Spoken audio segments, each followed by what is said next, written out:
Hey y'all, good morning, or whatever time of day it is, wherever or whenever you're watching this. I'm Sherilyn. This is just Goodness 333 Little Homestead, and welcome to the channel. If you've been here before, I'm so glad you're coming back. If you haven't, then welcome. Today I want to take a little time to talk about why we took a break from YouTube. And I want you to know this is the second time I'm recording this video. Everything seemed perfect. And when I went to put it on my video editor, there was nothing there. So let me see if I can remember everything I said the first time. Back in January 2021, I filmed this lovely garden tour. Was so excited about being on YouTube and sharing my garden with you. The reason I started a YouTube channel wasn't to get big and famous. It wasn't to make any money. It wasn't to do any of that. It was simply because when I wanted to start a garden in South Florida, that's where I am. It's Zone 10A. I'm just across the border from 9B, so we share a lot of the same growing seasons and times and types and all that goodness with people even down in the Keys, people in Miami, Fort Myers, all around Lake Okeechobee, and a little in the Zone 9B area as well. And I couldn't find very much information about, I saw a lot of tropical gardens and people with these fruits I'd never heard of. And, you know, I wanted to grow gardens like tomatoes, carrots, potatoes, you know, like that good home garden grown food. Not that there's anything wrong with all of that. If I had the space, I would probably try to grow it all. But I just couldn't find what I was looking for, so I wanted to put, after learning some things, my dad's a gardener as well, and after we learned a lot, and I just wanted to put whatever I had to offer out on YouTube.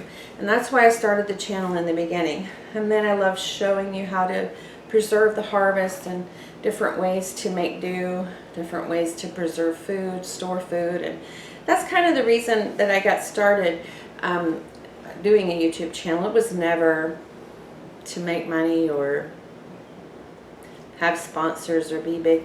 I don't want the responsibility of having to maintain something that big. So I would just want a little YouTube channel where people who wanted to learn about gardening could come and find what I have to offer. And with that being said, I was enjoying it so much. And my daughter, who is Lucas's mom, you've seen Lucas here on the channel a lot. I homeschool him. He spends a lot of time here with me, and you know, while she's at work and different things. And my daughter was going to transfer to North Florida, to the Panhandle area. And as we're very much a cohesive little unit, you know, with Lucas and myself, and I'm self-employed. I could live anywhere and work from home and do what I do. So I was gonna, I said, well, hey, why not? And I was gonna move. So in the process of moving, there were some things I wanted to renovate in the house, and what was gonna be,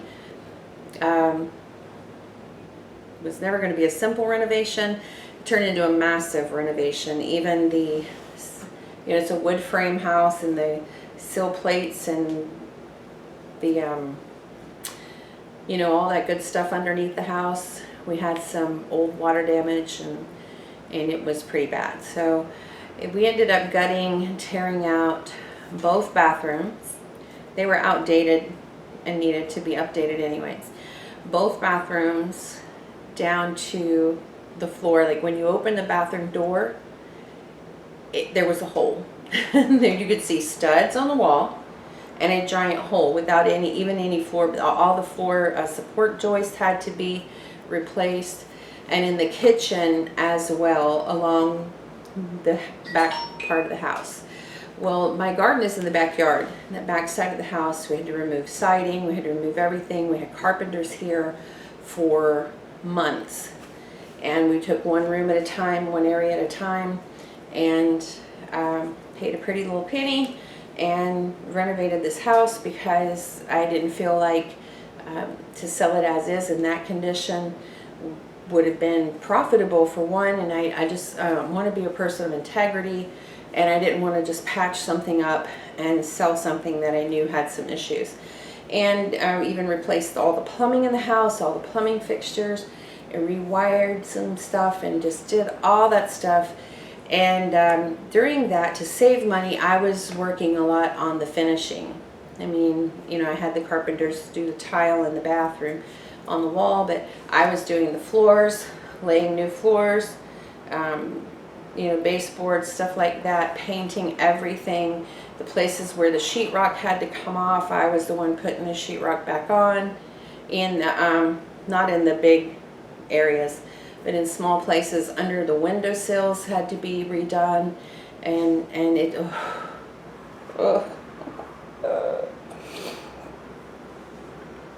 YouTube was the last thing on my mind, honestly.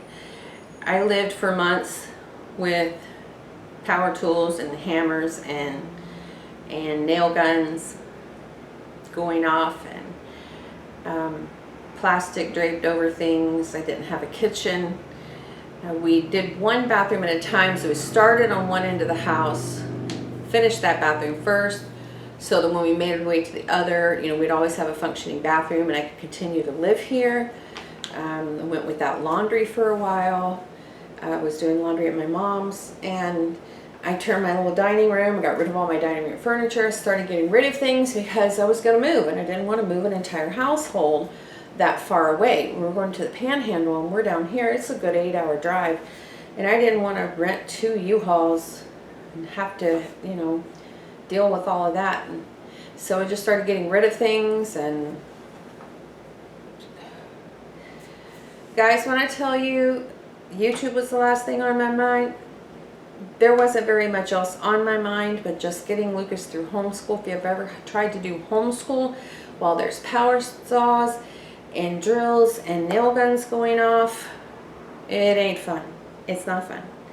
And we made it through that, and you know, everything got repainted, every inch, the ceilings, the walls, everything, just like when you're going to sell a house. Got all repainted, nice and new and fresh. And then her transfer fell through, so we didn't transfer, we didn't move, and I'm here. So I was like a week after my birthday when she said, hey, I can't go, we're not going to go. And I said, well, happy birthday to me. We got all my house reno done. I have a nice, beautiful new kitchen, beautiful bathrooms, and all those problems are behind me, taken care of, so happy birthday to me. With that being said, I really just wanted to say a big, huge thank you to those of you who left amazing comments. I was just out of touch. I was out of touch with YouTube. When we decided to move, I have a really large backyard for this neighborhood. My house sits on 1/4 acre, and you know, that would be a big selling point. So when you're selling something, you don't want to have, you know, a bunch of weedy gardens out there, because we were coming to the end of one season and I didn't want to plant for the next season, and I didn't want to put a bunch of plastic down over it, and I just didn't want it to look ugly. So we decided to, my dad came and he did most of it. Kudos to my dad. I mean, my hero always. And he came over and bucket full, 5-gallon bucket full at a time, took out the soil. We gave a lot of it to my son who's working on a garden. I gave him all my cattle panels. I gave him my T-post, and we saved the wood and the little cornerstone, they're called castle blocks you get from Home Depot, where it has 4 grooves, one on each side, and you slip the wood down into it. We did save. My dad did put that wood and those stones at his house, and he said once I was ready to start gardening in North Florida, he would have, you know, loaded those things up and brought them up to me. And because that was quite an investment. You know, and then we took out everything. Every inch of those beautiful gardens that you see in those old garden tour videos was gone.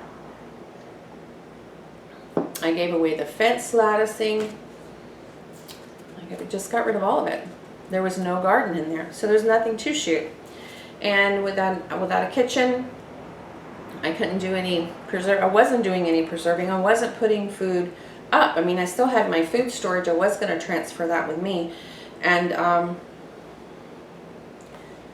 guys, it was just, I can't believe the amount of transition I went through in those few months. And even afterwards, just having dealt with construction for months, my senses were kind of needing to just have a quiet life. Just try to learn how to re-engage. You know, how they say stop and smell the roses and do this. We've been caught up in that cycle of renovation, renovation, renovation.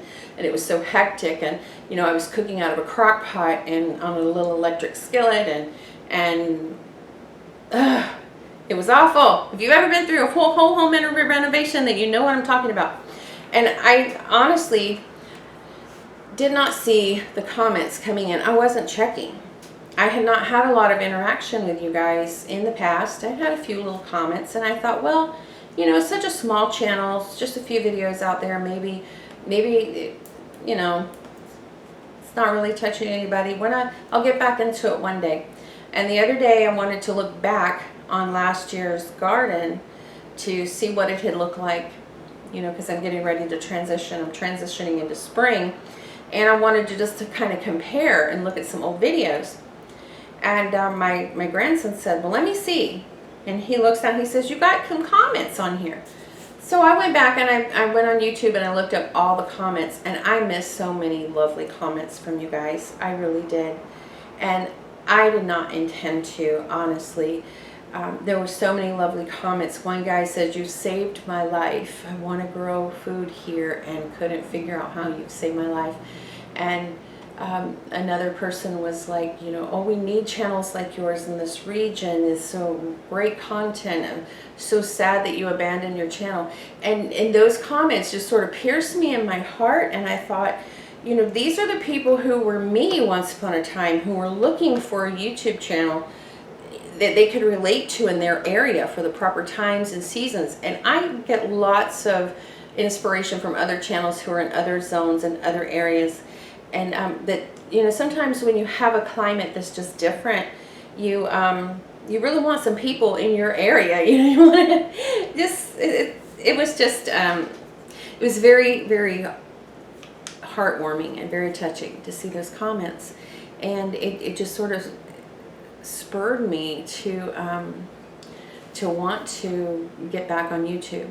And I want to ask you guys to please ring that notification bell. Go in and click on to receive all notifications, because I am not at a place where I'm still not trying to build a big channel, and I'm not at a place where I want to put myself on a schedule and just have a video to put out just because that's going to help my channel be seen more on YouTube. And I might not have worthy content to put out that week. I don't want to have to put out some frou-frou video just to kind of keep up with the YouTube algorithm. And I just really don't. But I do want to focus mostly on gardening. We'll do some preserving, some pantry tours, and, you know, share maybe a little bit of the food storage or what have you. But when those videos come out, I do want you guys to know they're out in case you want to watch. Something else I'm looking into, some different things I'm trying. I got this book here, the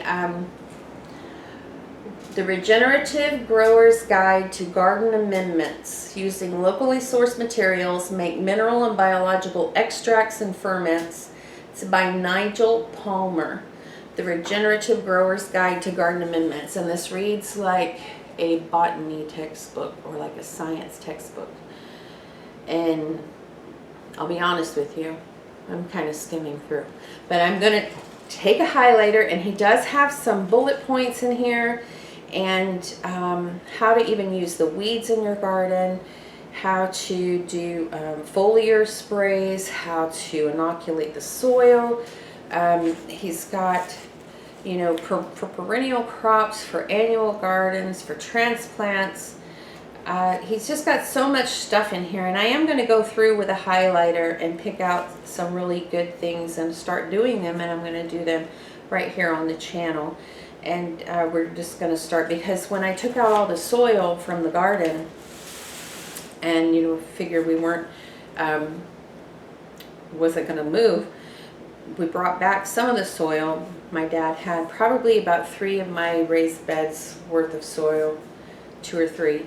And we spread that out among the beds, and then I brought in compost and stuff. But all that time I spent getting the wood chips, doing the hay and the grass clippings and the leaves, and really growing that community of microorganisms in my soil. You could tell. You really could tell by the way that the plants reacted that was damaged. And so I'm rebuilding soil, and I'm not having to start from scratch, I don't think, but I'm starting over with, the little bit of goodness that was left in there. So I really want to focus on regenerating the soil naturally, especially in today's day and times.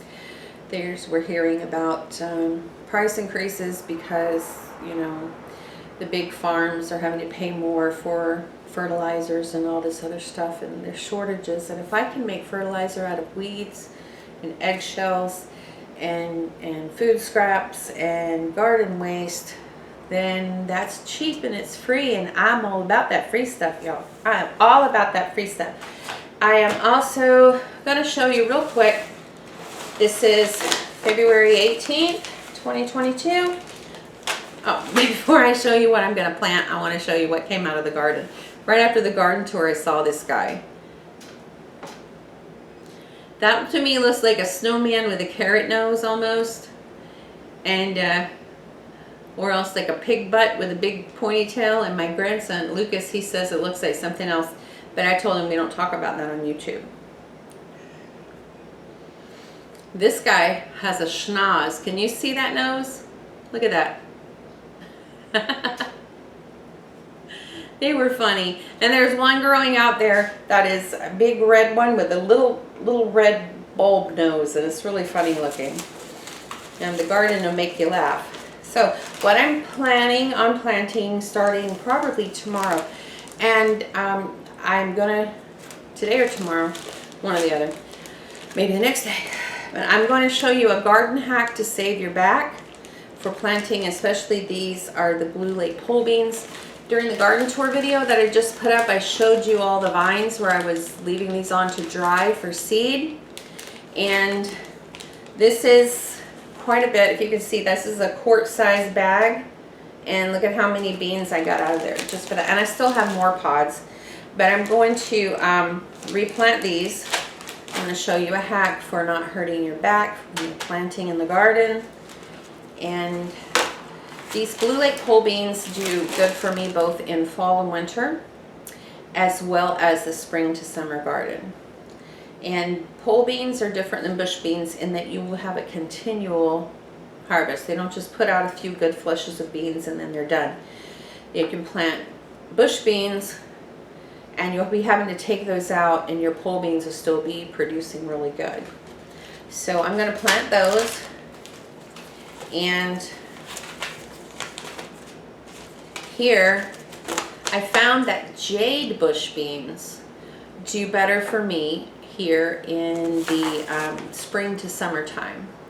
They tend to not lose their blossoms when the weather gets hotter. Now when you get into the deep summer, July and August, these will have already finished their rounds. So I wouldn't plant them out too much in late summer unless you have some good shade area, well ventilated, shady, shade cloth where the sun still gets to it. And you'll have to experiment in your area to what strength of shade cloth you want to use and planting them out and when to plant them out. But I have planted these out in May last year, and I got a small harvest, but then they started dropping their blooms in July. So I figure that if I plant them out now between the end of February and the beginning of March, I do have these planted in my green stalk planter, and I'm just going to tuck these around the edges of flower beds. I don't want to get them back in a row to where I have to be bent over hunting for beans, because you do have to hunt for beans when you're pulling them. I do want them raised up a little bit because my back did not like that very much last year. So jade bush beans for the spring to summer garden. I got these Bet Alpha cucumbers as a free seed. I've heard good things about them. Got it from Baker Creek. And that's what's planted on the A-frame trellis. I've got some Queen Lime zinnias, and they are just beautiful muted. They're kind of like antique colors to me. And I'm going to plant those out, as well as these beautiful Macarena zinnias. In the summertime, spring and summertime, I like to take advantage of the fact that, you know, we don't have these big bushes of greens, and you don't have big bushes of kale and all your brassicas and stuff growing. And you can still grow beans and stuff on trellises. In the spring, you still have tomatoes on trellises, but you want, you know, you start to pull out the bushier stuff that makes your garden look really full.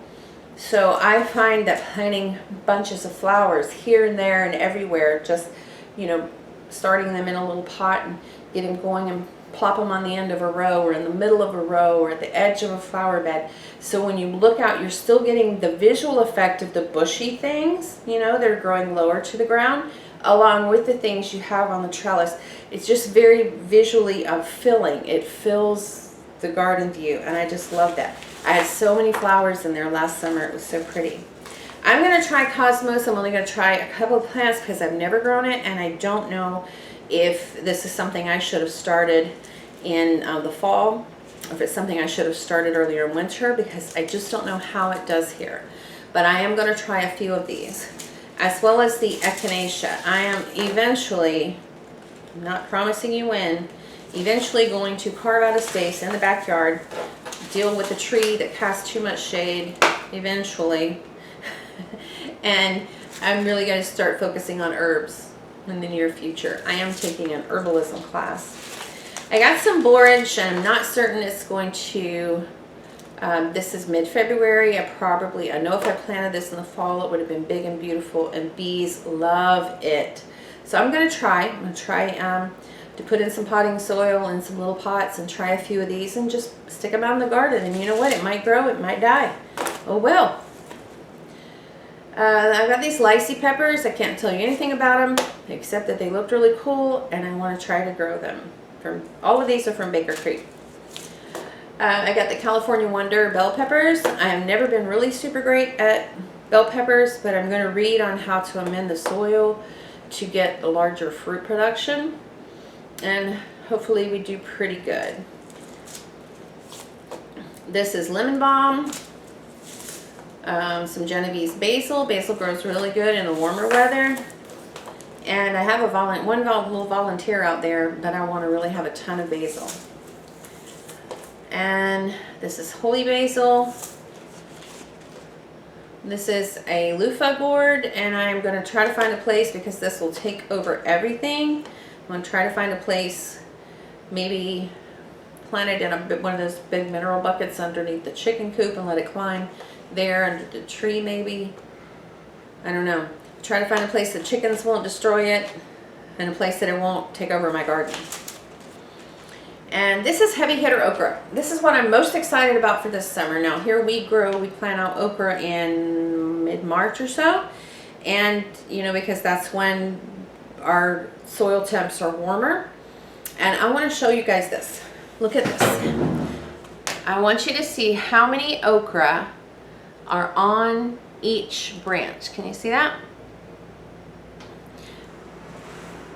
The bio on this seed in the Baker Creek catalog says that the farmer who perfected this this particular variety, it says that he can get 44 pods off of up to 44 pods off of one plant one day. Now that's in his soil and his perfect temps, and he's the expert gardener growing it. I don't expect to get 44 pods off of one plant per day, but in a small garden space, if this puts out even just double what regular okra does, that's going to save us a lot of room. A lot of room. And if you don't know if you like okra or not, you just got to try it. Cook with it. I like to just chop it up and throw it in one of these little zipper bags here and freeze it, maybe about 2 cups per serving. Put it in chili, put it in stew, put it in stewed tomatoes. I really love it when you take, I'll take like a big quart of stewed tomatoes that I put up and heat those up, and fry some ground beef and onions, and then I'll just put a cup or two of okra in there with it. And it just gives it a little bit of thickness, and I love the flavor. I like to eat it raw. But if you don't know if you like okra, try it, and then don't just try to eat it. I mean, really look up some good recipes. It's very versatile.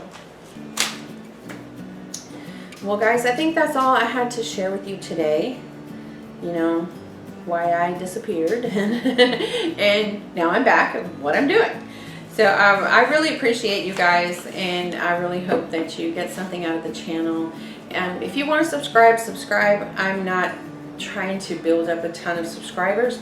I just do want to offer what information I have, maybe what inspiration I have, to whoever needs it, whoever wants it. So until next time, guys, bye y'all.